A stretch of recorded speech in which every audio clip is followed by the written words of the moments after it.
শ্রী অক্ষয় কুমার সেন প্রণীত শ্রী শ্রী রামকৃষ্ণ পুঁথি থেকে পাঠ করছি। শ্রী রামকৃষ্ণের জন্মকথা।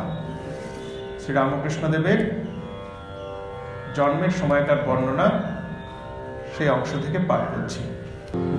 জয় জয় রামকৃষ্ণ বাঞ্ছা কল্পতরু, জয় জয় ভগবান জগতের গুরু, জয় জয় রামকৃষ্ণ ইষ্ট গোষ্ঠীগণ, সবার চরণ রেণু মাগে অধম।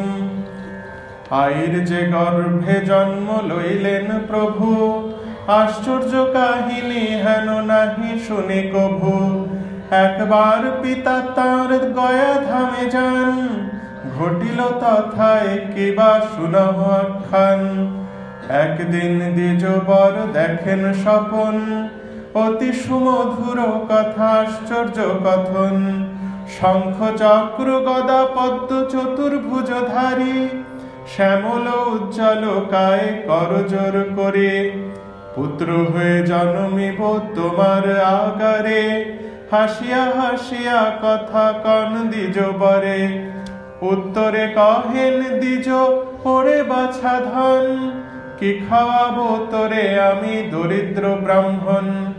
পুনশ্চ মূরতে কহে ব্রাহ্মণের ঠাঁই, আমার পোষণে ভার চিন্তা কিছু নাই। এত বলি নিমিষের মধ্যে অন্তর্ধান, অদর্শনে ব্রাহ্মণের আকুল পরাণ। নিদ্রা ভঙ্গে উঠিলেন ব্রাহ্মণ চমকি, এ ঘোর রজনী যোগে একই রূপ দেখে। আপনার মনে দ্বিজ করিয়া বিচার, অবগত হইলেন মর্ম কি ইহার। হেথা আই ঠাকুরানী আপন ভবনে, কহিতেছিলেন কথা নারীত্রয় সনে। শিবের মণ্ডপ এক আছিল অদূরে, দেখিলেন আসে কিবা বায়ুরূপাকারে। আসিয়া প্রবেশ কইল গর্ভেতে তাহার, ভয়ার্ত হইলা আই দেখিয়া ব্যাপার। যে তিন নারীর সঙ্গে কথা হতেছিল, আই ঠাকুরানী তত্ত্ব ভাঙিয়া কহিল। নানা জনে নানা মতে নানা কথা কহে, অবাক হইয়া আই দাঁড়াইয়া রহে। নারীত্রয় মধ্যে ধনী কামারিনী, পশ্চাৎ গাইব আমি তাহার কাহিনী। অতি ভাগ্যবতী এই কামারের মেয়ে, থাকিলে নিতাম তার পদরজ গিয়ে। প্রভুতে বাৎসল্য বড় আছিল তাহার, কত ভাগ্য এ সৌভাগ্য ঘটয় কাহার। ভুবন পাবন যিনি বাঞ্ছা কল্পতরু, অনাথের নাথ যিনি জগতের গুরু। সম্বোধন করিতেন তাহারে মা বলি, এ অভাগা মাগে হেন জনপদ ধুলি। বিচার না করে কিছু জাতি কুলাচার, রামকৃষ্ণে যে বাবাসে পূজ্য সে সবার। ব্রাহ্মণ হইয়া যদি প্রভুদ্দেশী হয়, চণ্ডাল হইতে নিচ মম মনে লয়। গয়াধাম হইতে চাটুজ্জে মহাশয়, কর্ম সমাধা করে ফিরিলা আলায়। সব নিবেদিলা তারে আই ঠাকুরানী, যেদিনে সেখান যেখানে যাহা দেখিলেন তিনি। স্বপনের কথা দ্বিজ সরিয়া অন্তরে, আইরে কহেন কথা না কবে কাহারে। দিন দিন যায় যত গর্ভ তত বারে, কান্তি দেখে অপরের ভ্রান্তি হয় তারে। আইর লাবণ্য ছটা অতি অপরূপ, স্বরূপ ঘুচাইয়া হইল সুরূপ স্বরূপ। স্বভাব হইল যেন ঠিক পাগলিনী, দেখে শুনে প্রতিবাসী করে কানাকানি। যেরূপ রূপের ছটা গর্ভিণীর গায়ে, বোধায় ব্রহ্ম দৈত্য পেয়েছে উহায়। কেহ কয় বহু বয় গর্ভতায় হলো, বাঁচে কিনা বাঁচে বুঝি এইবার গেল। আইও কেমন হইলা ভূতে পাওয়া মতো, কখনো উল্লাস ত্রাস কথা নানা মতো, কখনো বলেন তিনি হৃদয় কপটে, প্রতিস্পর্শে গর্ভ নয় কি ঢুকেছে পেটে। দেখেন শুনেন কত গর্ভ অবস্থায়, অতি অসম্ভব কথা কহনে না যায়। গর্ভ অবস্থার কথা সুন্দর ভারতী, দেখেন কতই দেব দেবীর মূরতে। ৩-৪ মাস গর্ভ আইর যখন, একদিন ঘটে এক অদ্ভুত ঘটন। অলসে অবশ তনু শুইয়া দুয়ারে, কপাট করিয়া বন্ধ আপনার ঘরে। হেনকালে শুনিলেন আই ঠাকুরানী, রুনু ঝুনু নূপুরের সুমধুর ধ্বনি। কুতূহলে যত আই কান পাতি শুনে, ততই নূপুর বাদ্য বাজে ঘনে ঘনে। আশ্চর্য গনিয়া আই ভাবে মনে মন, নূপুরের বাদ্য ঘরে হয় কি কারণ। কপাট করেছি বন্ধ শূন্য ঘর দেখি, বুঝি মোর অগোচরে কেহ গেছে ঢুকি। এত ভাবে কপাট খুলিয়া দেখে আই, ঠিক সেই শূন্য ঘর কেহ কোথা নাই। কারে কিছু না কহিয়া মৌন হয়ে রান, স্বামীরে কহিলা ঘরে আইলা যখন। নূপুরের বাদ্য ঘরে কি কারণ হয়, বুঝি না কি হেতু তাই হয়েছে বিস্ময়। ব্রাহ্মণ বুঝিল তত্ত্ব ভার্যার কথায়, লয়ে তারে সঙ্গোপনে কতই বুঝায়।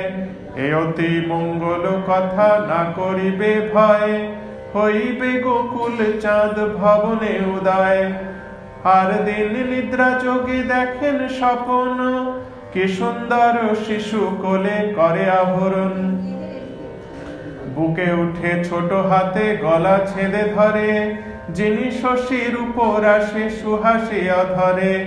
অস্পষ্ট কতই কথা ধীরে ধীরে বলি, অবশেষে বুক হতে পড়িল পিছলে।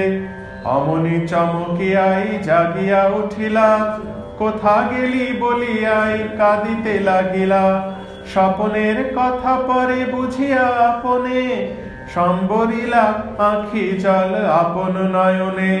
কত কি দেখেন আই কব আমি কটা, ঘরের ভিতরে কোটি বিজলির ছটা। কোন দিন পাইতেন চন্দনের বাস, চন্দনের কাঠে যেন নির্মিত আবাস। কোনদিন দিব্য গন্ধ পাইতেন ঘরে, যেন কত পদ্মবন ঘেরা চারিধারে। এই রূপে ৮-৯-১০ মাস গত, আইর প্রসব কাল হইল উপস্থিত। প্রহরে কো বেলা যাবে ঠাকুরানী কন, বড়ই আসিছে মোর প্রসব বেদন। শুনিয়া চাটুজ্জে কন ইহা কও কিবা, এখনো না হলো ঘরে রঘুবীর সেবা। ঠাকুরের ভোগ রাগ হয়ে গেল সব, তখন হইবে তুমি দিনান্তে প্রসব। যথা কথা দ্বিজ আজ্ঞা দিবায় অবসান, সন্ধ্যাকালে দ্বিতীয়ার চাঁদ দীপ্তিমান। প্রসবের স্থান নির্ধারিত ঢেকিশালে, প্রসব হইল আই কুশলে কুশলে। সন ১২৪২ ৬ই ফাল্গুনে, শুক্লপক্ষ বুধবার দ্বিতীয়া সেদিনে। রবি বুধ চন্দ্র গ্রহ শুভ লগ্নে ধরে, ভূমিতলে অবতীর্ণ গোলক বিহারে। রঙ্গময় রঙ্গ প্রিয় রঙ্গেরও কারণ, বারে বারে হয় তার মর্তে আগমন। জন্মমাত্র রঙ্গের আরম্ভ হইল তার, তাজ্জব অদ্ভুত কথা বিস্ময় ব্যাপার। ঢেকির লেজের তলে গর্ত এক থাকে, সদ্যজাত ট্যাঁ করিয়া তথা গেছে ঢুকে। ধনী কামারিনী ছিল অদূরে বসিয়ে, শিশুর রোদন শুনে উতরিল ধে। মহানন্দে আসি ধনী ইতি উতি চায়, সূতিকাগারে শিশু দেখিতে না পায়। বিস্ময় মানিয়া ধনী খুঁজে চারিধারে, পায়ে শেষে ঢেকিলে যে গর্তের ভিতরে। সুদীর্ঘ আকার শিশু পরম সুন্দর, শোভা পায় গায়ে বর্ণ যিনি শশধর। চাটুজ্জে মশায় ধ্বনি ডাকে উভরায়, পরম সুন্দর শিশু দেখো না হেথায়। তরা করিয়া সিদিজ করে নিরীক্ষণ, দিব্য সুলক্ষণ অঙ্গে শিশু সুশোভন। পুলকে পূর্ণিত দ্বিজ গদ গদকায়, নয়ন নিষ্পন্দ নাহি নিমিখ তাহার।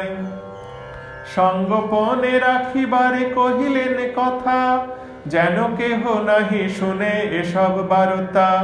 জনক জননী ভাসে আনন্দ সাগরে, বাড়য়ে আহ্লাদ যত পুত্র মুখ হেরে। সতিকায় আগারে যেন পূর্ণ চন্দ্রোদয়, যেই দেখে তার মনে এই মত লয়। শুনি প্রতিবাসী আসে দেখিবারে ছেলে, ছেলে দেখে সবে যায় নিজ ছেলে ভুলে। একবার মাত্র শিশু হেরিয়া নয়নে, দিবানিশি দেখে আসি এই হয় মনে। প্রতিবাসিনীরা সব আসি একে একে, অপূর্ব আনন্দ পায় চাঁদ মুখ দেখে। অপরূপ আনন্দেতে সব ভাসমান, কেন এ আহ্লাদ কিছু না বুঝে সন্ধান। নানা কথা নানা জানে করে কানাকানি, এমন সুন্দর ছেলে না দেখি না শুনি। কেমন এ ছেলে দেখে জীবন জুড়ায়, শুধু অঙ্গ তবু যেন মণিরত্ন গায়ে। দেখেছি তো কত ছেলে, এ ছেলে কেমন, দিবানিশি বসে দেখি এই হয় মন। নিকটস্থ গ্রামে গ্রামে পড়ে গেল সারা, হয়েছে বাছনে মুখ চন্দ্রিমার পারা। দলে দলে মেয়ে ছেলে আসে দেখিবারে, অপূর্ব আনন্দ পায় চাঁদ মুখ হেরে। জয় জয় রাম কৃষ্ণ বাঞ্ছা কল্পতরু, জয় জয় ভগবান জগতের গুরু। জয় জয় রাম কৃষ্ণ ইষ্ট গোষ্ঠীগণ, সবার চরণ রেণু মাগে অধম। সবার চরণ রেণু মাগে অধম, সবার চরণ রেণু মাগে অধম।